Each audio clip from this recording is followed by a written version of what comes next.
Los caminos nos hicieron solos. Cuando el hombre dejó de arrastrarse, los caminos fueron a encontrarse. Cuando el hombre ya no estuvo solo.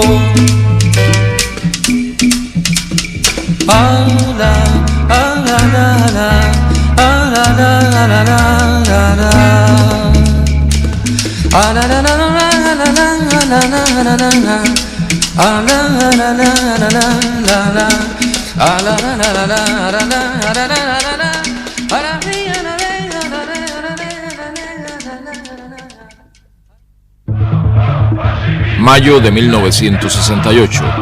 El mundo se conmociona. La década del 60 vive su clímax.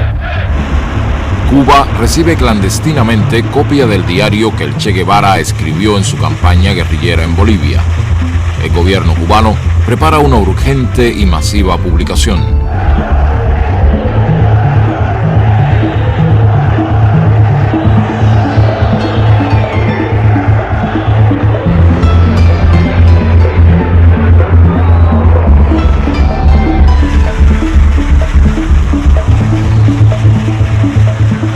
La Habana informa al mundo la edición del libro y su distribución gratuita en la isla.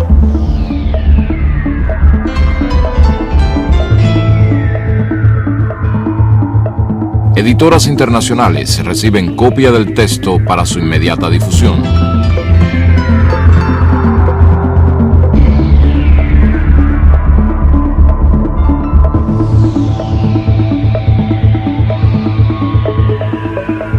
El diario permite conocer aún más la personalidad del Che. Su prestigio legendario de revolucionario consecuente se agiganta.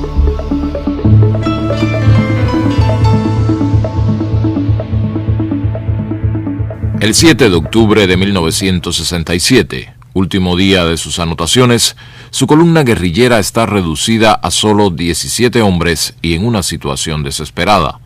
Ese día, el Che escribe: Se cumplieron los 11 meses de nuestra iniciación guerrillera, sin complicaciones, bucólicamente. No había perdido su espíritu de lucha ni su aguda capacidad para la ironía. When the guerrilla outbreak came, we had already laid on a plan for a training program for what is now known as the 2nd Rangers. That would have happened possibly by the end of this year. Because of the specific threat which the guerrillas represented, we accelerated that program. We started the training about 5 months ago.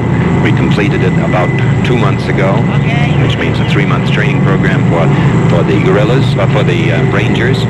Just how long have you been searching for Che Guevara, and in which countries have you been searching for him, as it were? Well, we have different people in different countries, you know, working all over, especially in Latin America and Southeast Asia and down through that way. And many of us, you know, in some of the areas that we've been in before, and never could find him, or he's always a step ahead of us. But here, I guess his luck run out.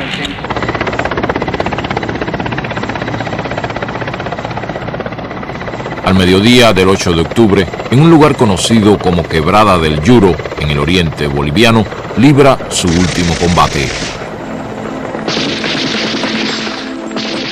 Inutilizado su fusil por un disparo y herido en una pierna, cae prisionero.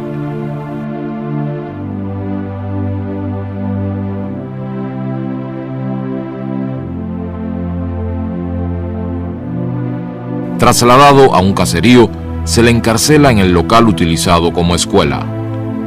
Al día siguiente llega la orden de la capital boliviana. Es asesinado. Su cadáver es trasladado hasta el pueblo de Valle Grande, en el departamento de Santa Cruz, expuesto a la prensa y la población en un lavadero de la localidad.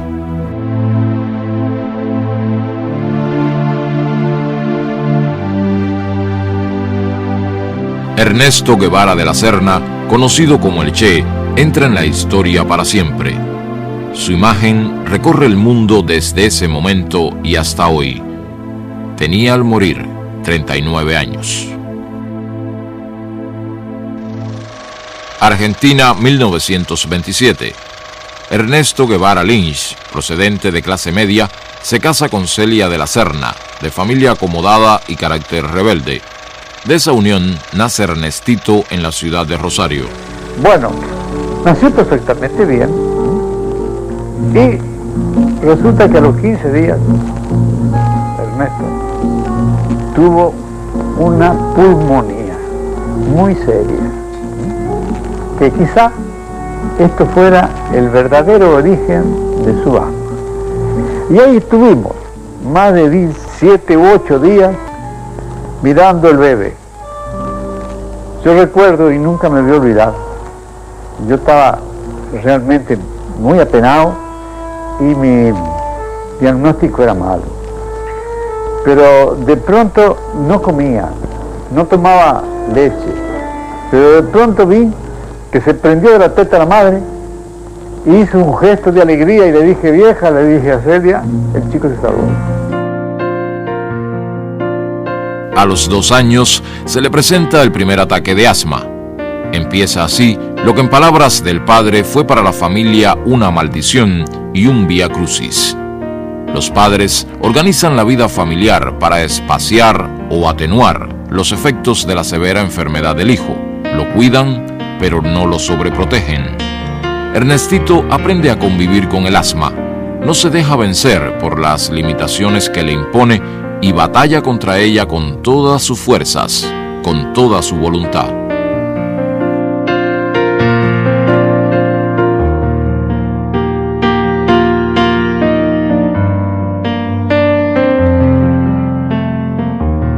A los 10 años, el ambiente familiar lo pone en contacto con la Guerra Civil Española, despertando su curiosidad por el acontecimiento y su solidaridad infantil con la República. Yo en ese momento estaba en comunicación con los republicanos españoles. Allí en Altagracia fundé algunos comités de ayuda, y ahí es que Ernesto empieza a conocer el fondo de la guerrilla y de la guerra, ¿no? En el cuarto de Ernestito tenía todos los mapas españoles con banderillas de la guerra española.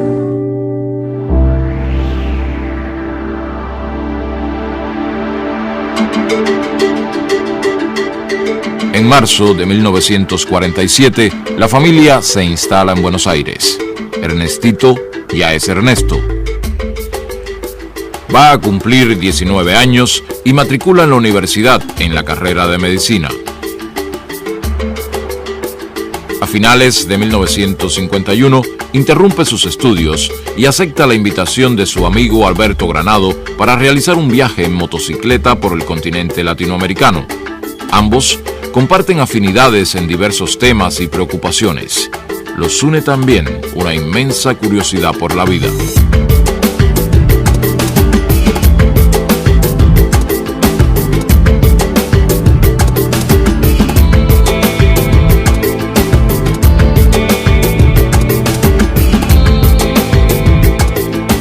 Ernesto se suma al viaje en un momento en que busca una motivación esencial para su vida. No ha encontrado todavía su destino. Él iba en la motocicleta o a pie, en lo que fuera, nunca dejó de llevar su cuadernillo donde anotaba todo lo que hacía. A la luz de una vela con que alumbrábamos el mate, las facciones contraídas del obrero ponían una nota misteriosa y trágica.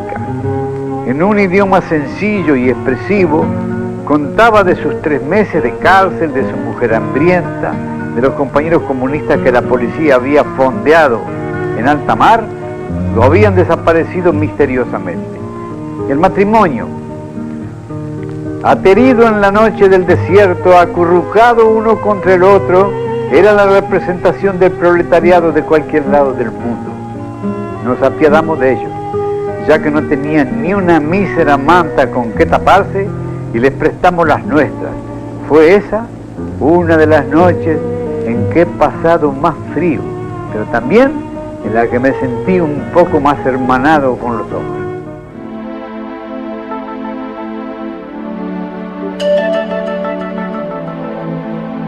Las condiciones de vida y trabajo de los mineros chilenos impresionan profundamente a Ernesto.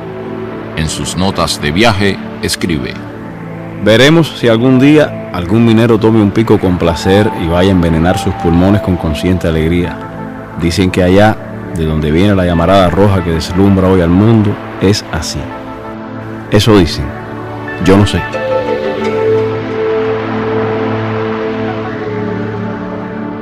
La moto no resiste las inclemencias de sus conductores y debe ser abandonada en territorio chileno.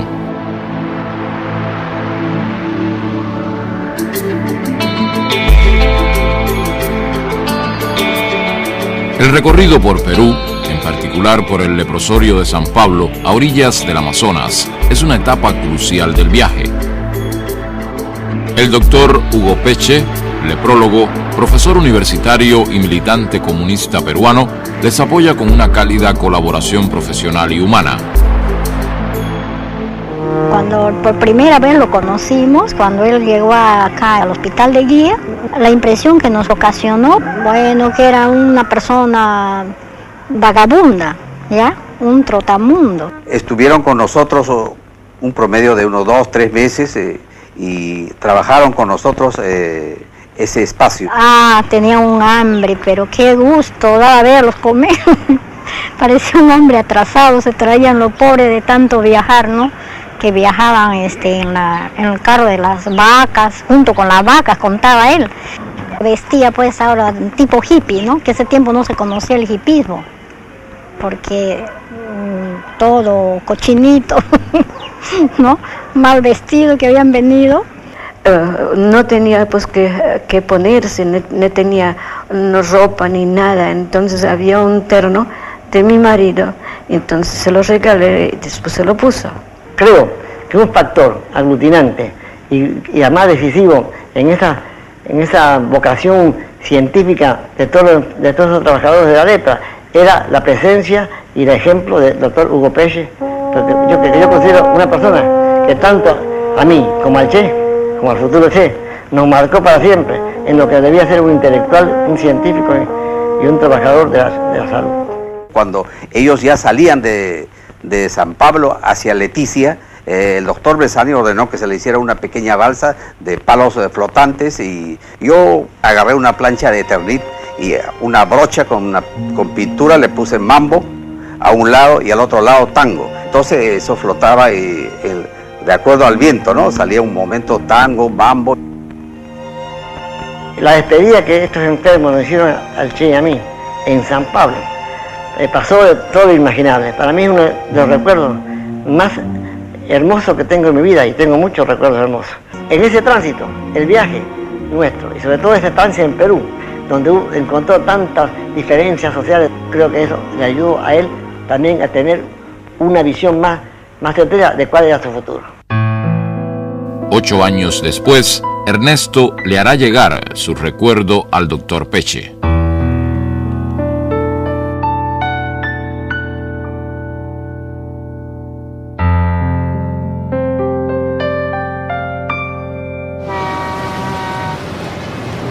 En agosto de 1952, Granado queda trabajando en Venezuela y Ernesto regresa a Buenos Aires a terminar sus estudios de medicina. Los meses por Latinoamérica se reflejan al concluir sus notas de viaje. El personaje que escribió estas notas murió al pisar de nuevo tierra argentina. El que las ordena y pule, yo, no soy yo. Por lo menos no soy el mismo yo interior. Ese vagar sin rumbo por nuestra mayúscula América me ha cambiado más de lo que creí.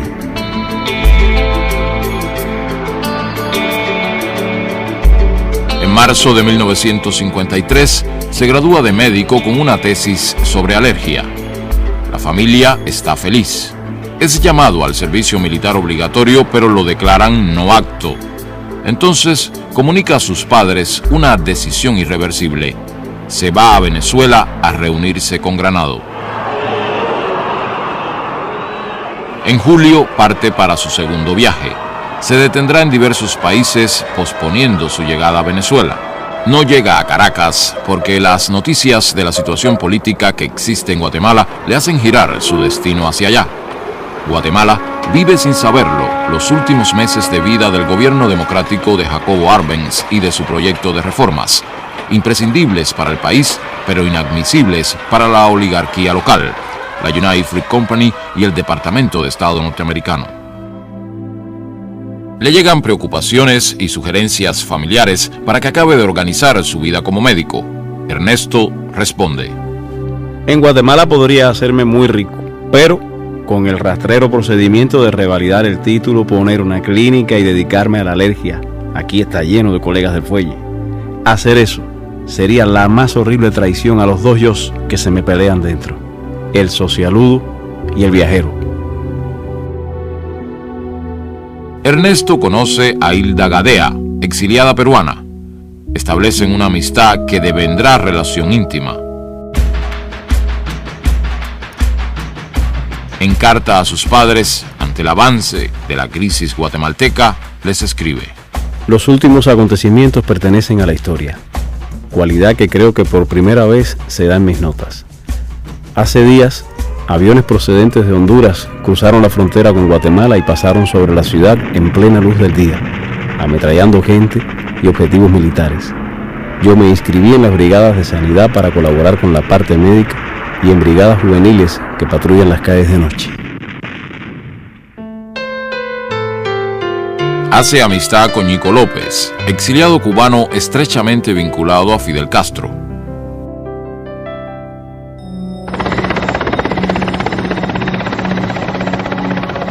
Finalmente, se produce el trágico desenlace que Ernesto resume así. En la noche del domingo 28 de junio, el presidente Arbenz hizo la insólita declaración de su renuncia. Denunció públicamente a la frutera y a Estados Unidos como los causantes directos de todos los bombardeos y ametrallamientos sobre la población civil. El presidente dijo que hacía esto llevado por su deseo de impedir que los norteamericanos llegaran a estas tierras como amos. Me dormí con un sentimiento de frustración frente a los hechos. El nuevo gobierno, encabezado por el coronel Castillo de Armas, desata una represión feroz. Ernesto se asila en la embajada argentina, pero rechaza regresar a su país en el avión que envía el gobierno del general Perón para repatriar a los exiliados. Partirá hacia México. En carta que envía a su madre, a poco de llegar a la capital mexicana, deja ver su estado de ánimo de aquellos días. En cuanto a la amargura que ves en mis últimas cartas, es probable que sea cierto. Pero yo no lo noto sino en cierto escepticismo frente a cosas en las que antes veía algo bueno. Mi más completa decepción es frente a algunas situaciones ni fu ni fa de las cuales creía que se podía sacar algo. Ahora me convencí terminantemente de que los términos medios no pueden significar otra cosa que la antesala de la traición. Mi confianza en el triunfo final de lo que creo es completa, pero ni siquiera sé si seré un actor o un espectador interesado en la acción.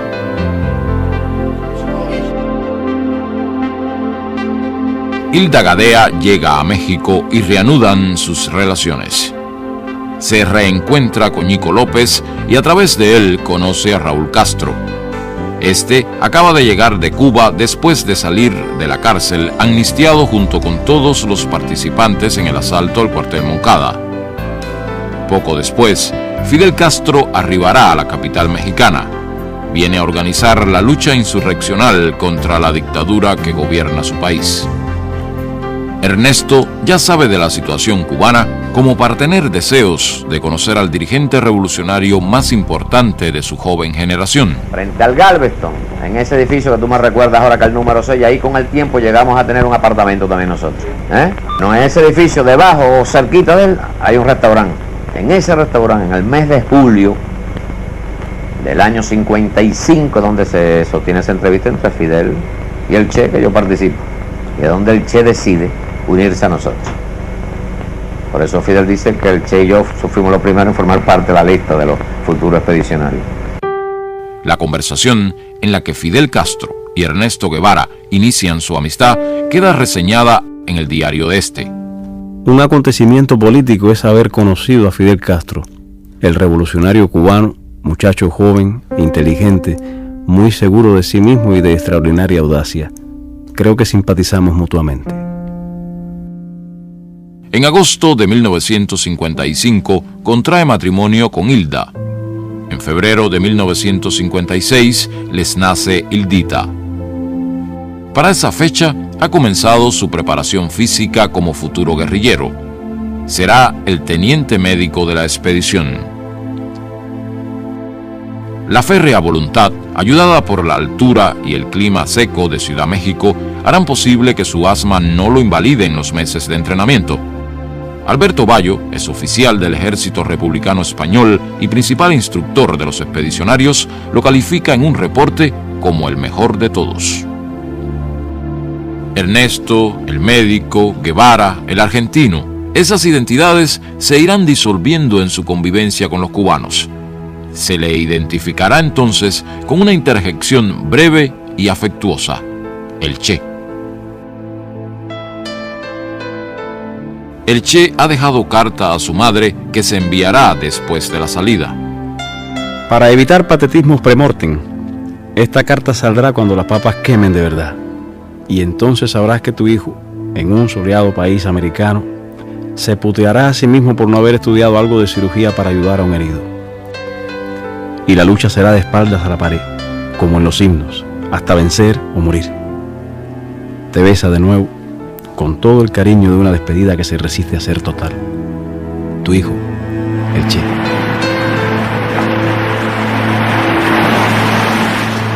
El 25 de noviembre de 1956, el yate Granma parte hacia Cuba con 82 hombres que comanda Fidel Castro. Al amanecer del 2 de diciembre, los expedicionarios pasan del Granma al Pantano y el Mangle de la costa sur del oriente cubano. El Che desembarca sufriendo un ataque de asma. La presencia del yate es informada a los mandos militares de la región. La movilización de tropas hacia el lugar es rápida y eficiente.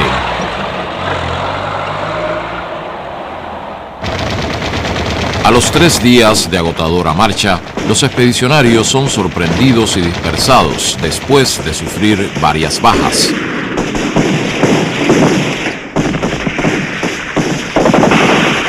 El desorden de la retirada es de tal magnitud que todo parece que va a terminar en el comienzo.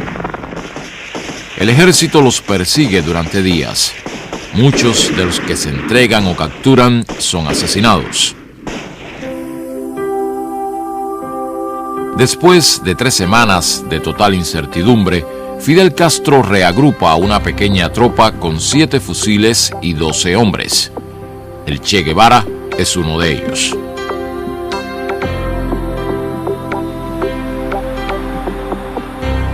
El primer semestre de 1957 es de formación y desarrollo de una columna guerrillera en la Sierra Maestra. La tropa se refuerza con la incorporación de campesinos y combatientes urbanos.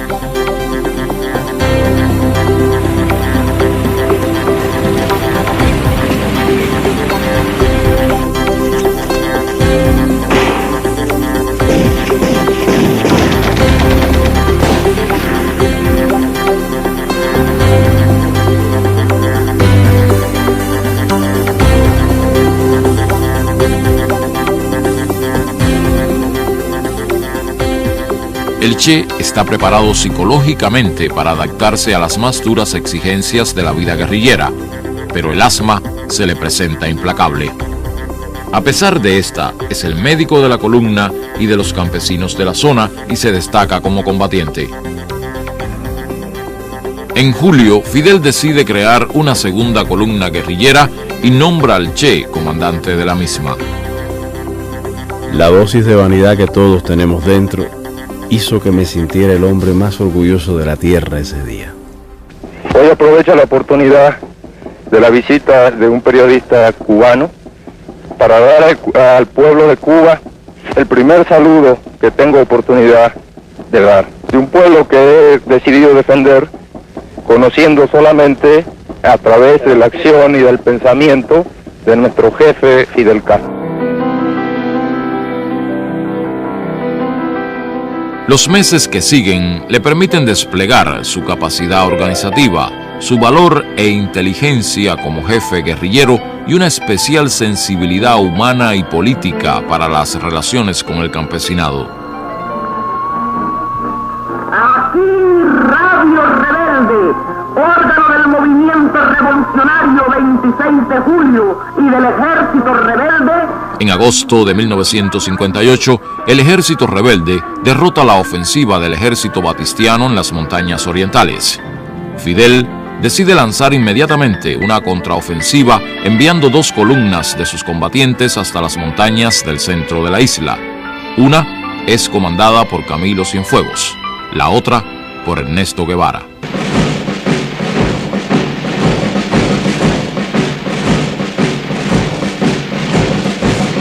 Avanzan por territorio llano, se internan en zonas bajas para evitar emboscadas o ser localizados por la aviación. Padecen hambre, sed, llagas y agotamiento hasta el límite de lo soportable. La columna recorre más de 600 kilómetros en 46 días. Antonio Maceo, columna 2, Antonio Maceo, desde el frente norte de las villas. Efectivamente, Camilo, aquí te copiamos 100%. A mediados de octubre ya están en el centro de la isla. Inmediatamente coordinan y unifican acciones con las organizaciones revolucionarias que actúan en la región. La autoridad política y militar del Che y Camilo es indiscutible. El prestigio nacional se torna leyenda. El Che encabeza en el centro del país la ofensiva final contra la dictadura. Comanda a las tropas rebeldes que atacan Santa Clara, capital provincial, y a un tren blindado que transporta importante cargamento de armas para el ejército.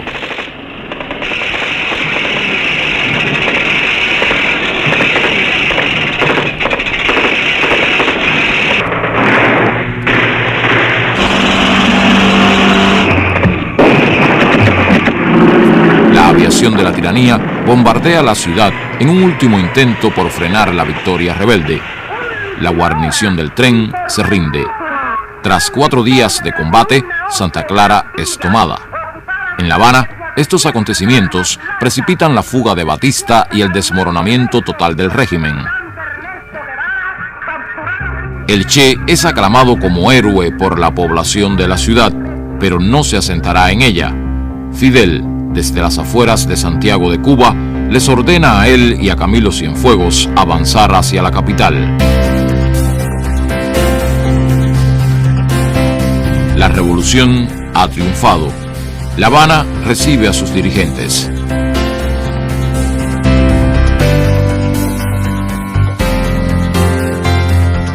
Ernesto Guevara, que acaba de entrar por primera vez en la capital cubana, es uno de ellos.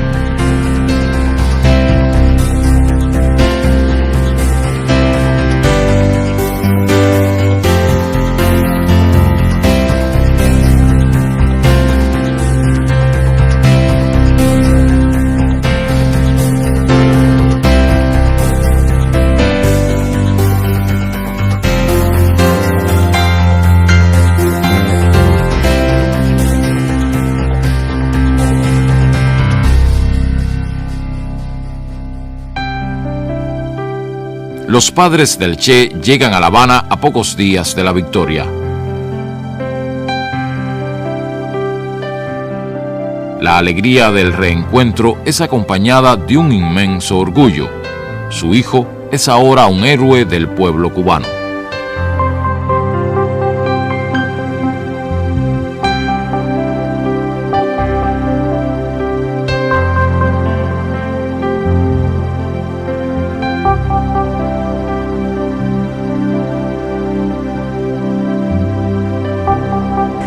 Y me acuerdo de que le dije, ¿qué va a ser de tu vida? Le dije, ¿qué va a hacer de tu vida como médico? Y se quedó pensando un momento y me dice, mira, me dice, como vos te llamás lo mismo que yo, pones un letrerito en la puerta de tu escritorio que diga Doctor Guevara, y entonces ya tenés derecho a empezar a destripar gente, ¿no? Bueno, era muy gracioso, pero después vino yo lo llamé al orden, no, vamos a hablar en serio, ¿sí? Y me dijo esta palabra más o menos, no sé en qué lado del mundo dejaré los huesos. La revolución constituye tribunales para juzgar a los criminales de guerra, torturadores y cómplices de la tiranía. Los grandes medios de información norteamericanos manipulan la imagen de los juicios y crean la primera campaña propagandística contra el gobierno revolucionario. El Che es uno de los dirigentes que supervisa la aplicación de justicia.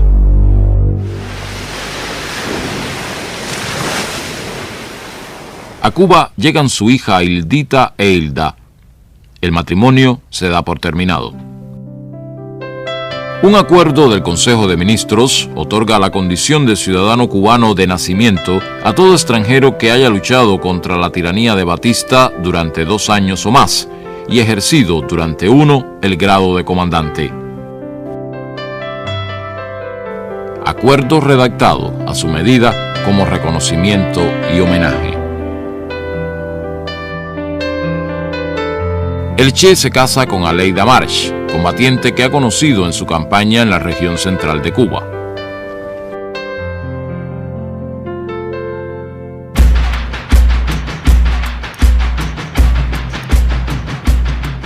Muy pronto comienzan las presiones y amenazas de la administración norteamericana, motivadas por la aplicación de una ley de reforma agraria que afecta a importantes propiedades de compañías latifundistas en la isla. Ejerció distintos cargos, cada vez que hacía falta un hombre serio para un cargo importante, el Che se prestaba para ese trabajo. Se le nombró director del Banco Nacional, en un momento que aquellos técnicos, especialistas en banco, pero inconsistentes políticamente, abandonaron el país y se fueron, se le designó presidente del Banco Nacional. Después hicieron bromas y anécdotas, que si se había preguntado por un economista, y el Che se ofreció, y si tú eres economista, y yo no, yo soy comunista.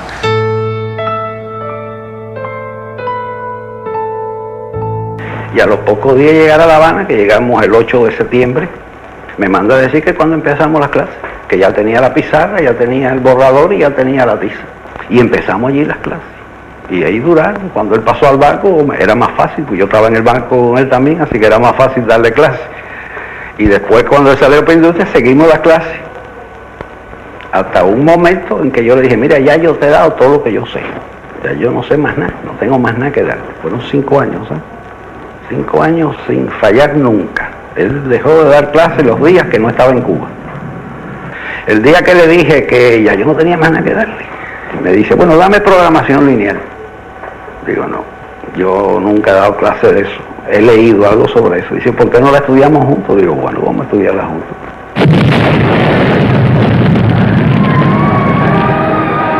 A principios de 1960 se incrementan acciones terroristas para amedrentar a la revolución.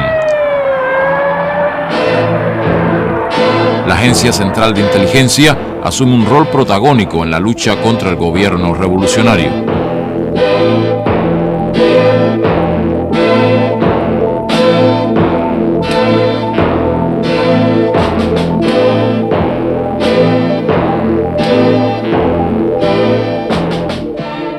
Yo voy paneando mi cámara lentamente y en ese momento cuando vengo con el paneo aparece la imagen de Che, o sea, Che estaba situado pero en un segundo plano. La cara de él me impresionó tanto cuando yo la vi en el visor que te digo que lo que a mí nunca se me olvida es que instintivamente hice como una cosa así hacia atrás, ¿no? Me asustó, se te puede decir un poco, y al mismo tiempo asustarme apreté el obturador.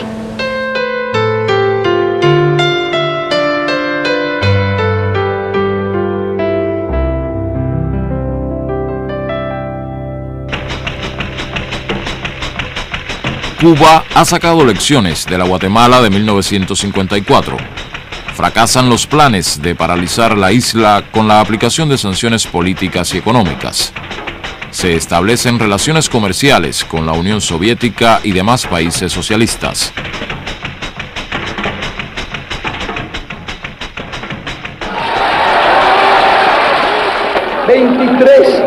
Guantánamo Sugar Company. 24 United Fruit Company.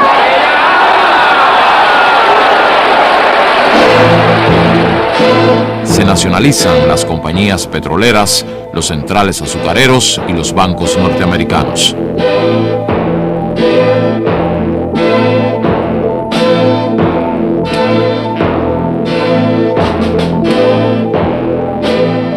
El gobierno norteamericano decide financiar y organizar con contrarrevolucionarios cubanos una invasión armada que ponga fin a la revolución.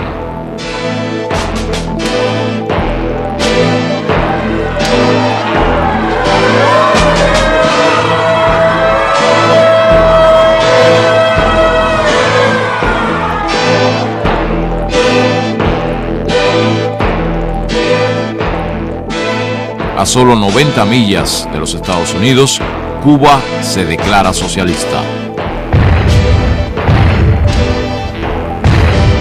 En abril de 1961 se produce la invasión. A las 72 horas es derrotada.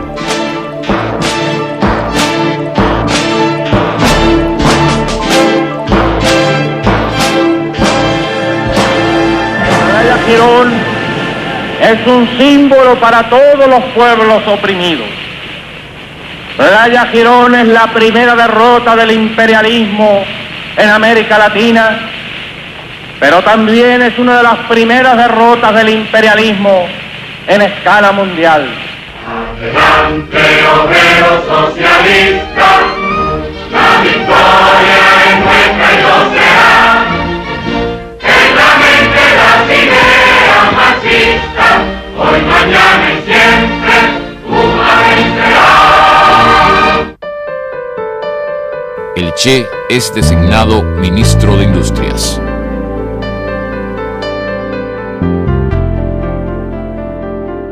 La nueva responsabilidad le exige conocer con urgencia qué existe y qué falta. El gran reto es lograr una estrategia que impida el paro de plantas y fábricas de tecnología norteamericana como resultado del bloqueo. Necesitado de un contacto directo con la realidad, el Che esquiva la burocracia y va a los centros de trabajo a tomar el pulso de lo que sucede y lo que piensan los trabajadores. Es el principal abanderado del trabajo voluntario, ese esfuerzo adicional que sin remuneración alguna pide la revolución a trabajadores y dirigentes, buscando crear una nueva conciencia entre los intereses individuales y los de una sociedad que aspira a un ser humano más solidario. Si ustedes me permiten, les voy a empujar un pequeño versículo.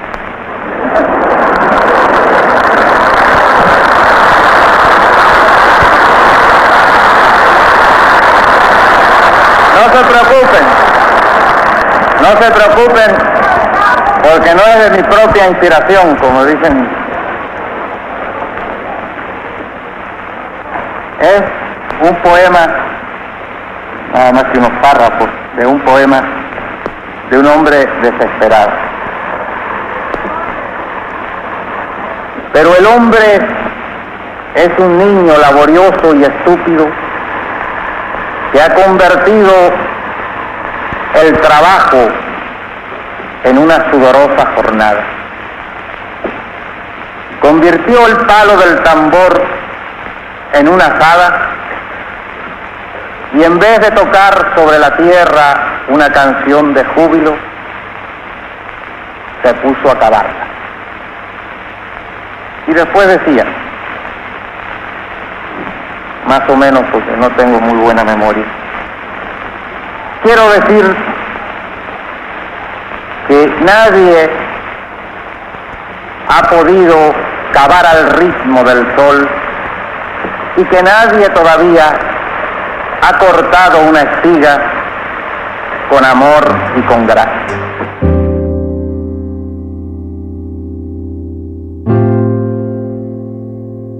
Si de joven escribía a su madre diciéndole que dentro de él se peleaban dos yos, el socialudo y el viajero, ahora pugnan el padre de familia y constructor de la experiencia cubana con el de combatiente por la liberación nacional y contra las injusticias sociales.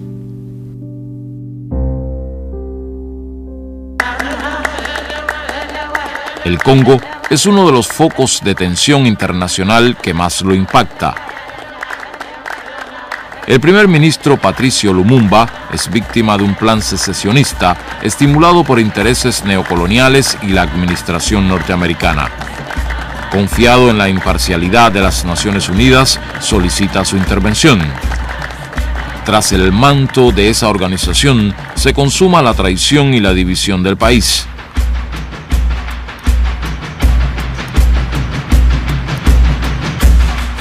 Lumumba es detenido y finalmente asesinado para impedir la verdadera independencia de su país.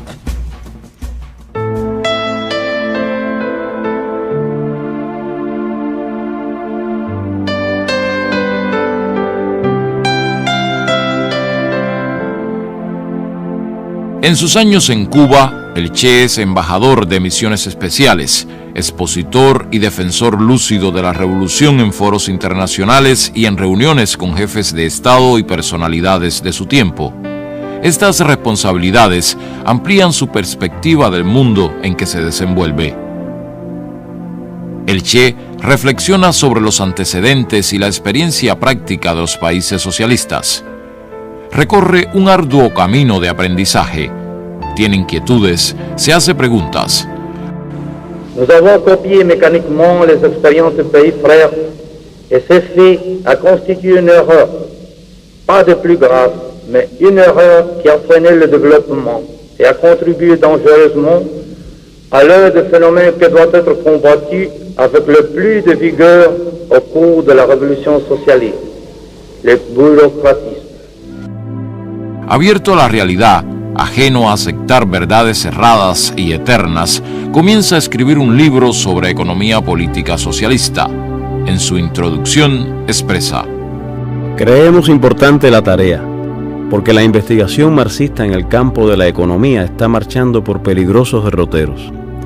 Al dogmatismo intransigente de la época de Stalin ha sucedido un pragmatismo inconsistente. Y, lo que es trágico, esto no se refiere solo a un campo determinado de la ciencia, sucede en todos los aspectos de la vida de los pueblos socialistas, creando perturbaciones ya enormemente dañinas, pero cuyos resultados finales son incalculables. Y nuestra posición es una. Somos partidarios de que se le dé a Vietnam toda la ayuda que sea necesaria.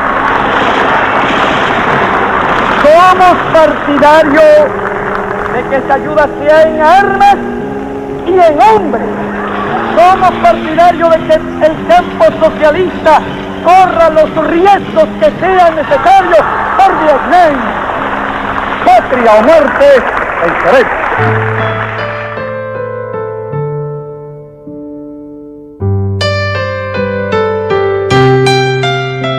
El Che regresa a Cuba al día siguiente, luego de un largo viaje que lo llevó de Naciones Unidas a países africanos.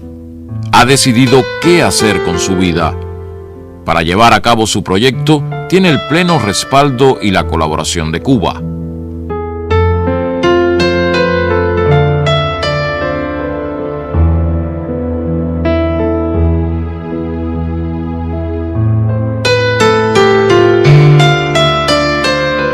Escribe una carta de despedida a Fidel que será dada a conocer cuando las circunstancias obliguen.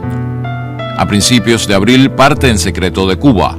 Su destino es el Congo. Llega allí a través de Tanzania, cruzando el lago Tanganica. La presencia de mercenarios europeos le es imprescindible al gobierno congolés para sostenerse, haciendo innecesaria la intervención directa de tropas norteamericanas.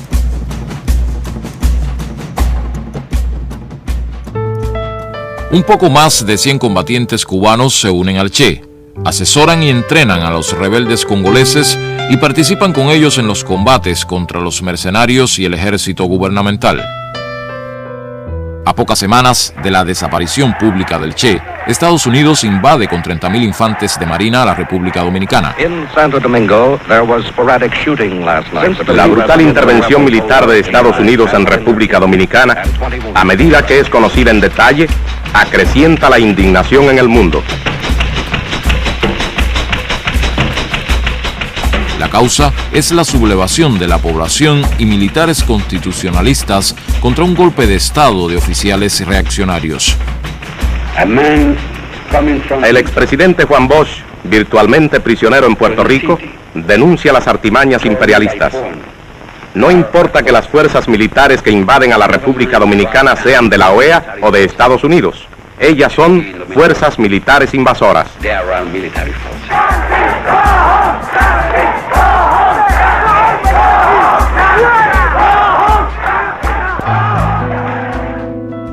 En aquellos días, la ausencia del Che comienza a provocar los más variados rumores en Cuba y en el mundo. Uno de ellos lo sitúa luchando junto al pueblo y militares constitucionalistas en República Dominicana. Eso dio lugar a que se corrieran muchos rumores en aquella época, incluso se levantaran verdaderas calumnias. Hubo quienes hablaron del Che desaparecido, el Che muerto, discrepancias y toda aquella historia. Y nosotros soportamos aquel chaparrón de rumor y de intriga simplemente para no arriesgar la misión que él quería cumplir y el personal con que él quería ir allá. En los días de su campaña en el Congo, recibe la noticia de la muerte de su madre. Profundamente conmovido, la evoca. Solo sé que tengo una necesidad física de que aparezca mi madre. Y yo recline mi cabeza en su regazo magro y ella me diga, mi viejo, con una ternura seca y plena, y sentir en el pelo su mano desmañada, acariciándome a saltos, como un muñeco de cuerda, como si la ternura le saliera por los ojos y la voz.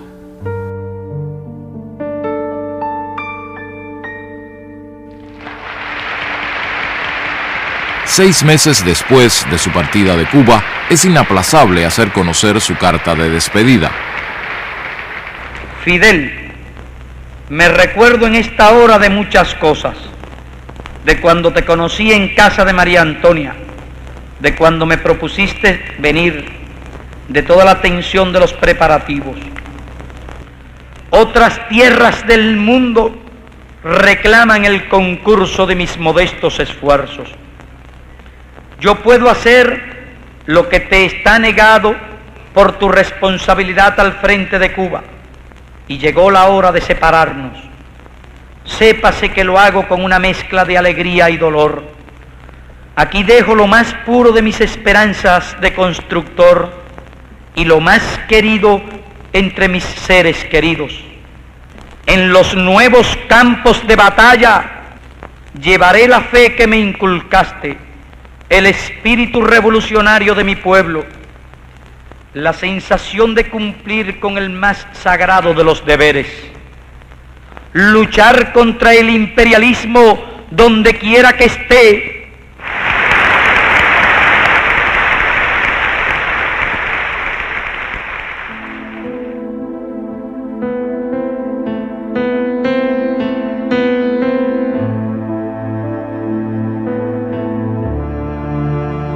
En noviembre de 1965, 7 meses después de su llegada, el Che y sus compañeros se retiran del Congo.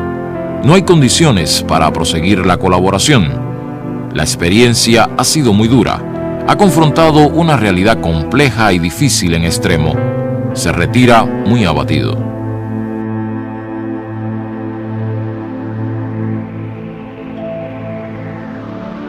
En Praga pasa balance a lo ocurrido. Lo valora severamente, calificándolo como un fracaso. No sabe que la amarga soledad que ha sentido al retirarse del Congo tendrá años después la respuesta de cientos de miles de cubanos que en África y otras partes del mundo se inspirarán en su ejemplo de solidaridad sin fronteras.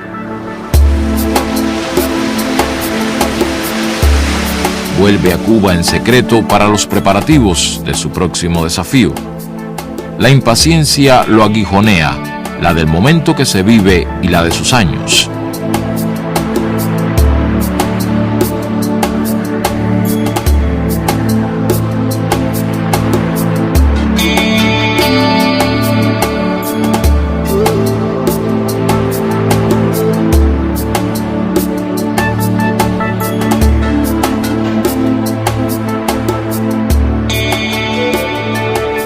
Envía a la Organización de Solidaridad de los Pueblos de Asia, África y América Latina un documento donde analiza la situación internacional.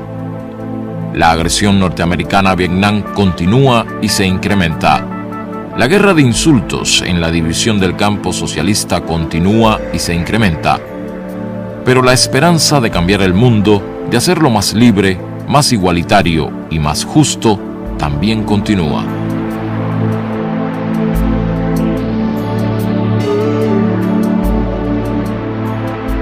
Su imagen cruza las generaciones. No han podido fatigarla pese a todo lo ocurrido en el mundo, porque él fue mucho más inmenso en su ejemplo que su proyecto frustrado, en el que dejó una lección de coherencia en la vida y ante la muerte.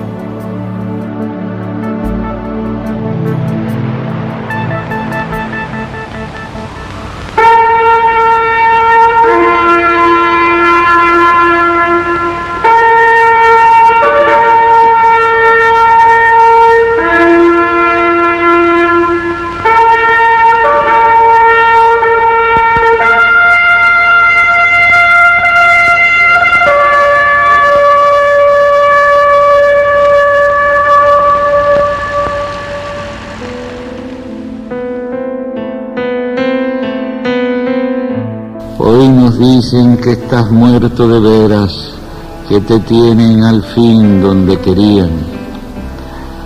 Se equivocan más que nosotros, figurándose que eres un torso de absoluto mármol quieto en la historia, donde todos puedan hallarte.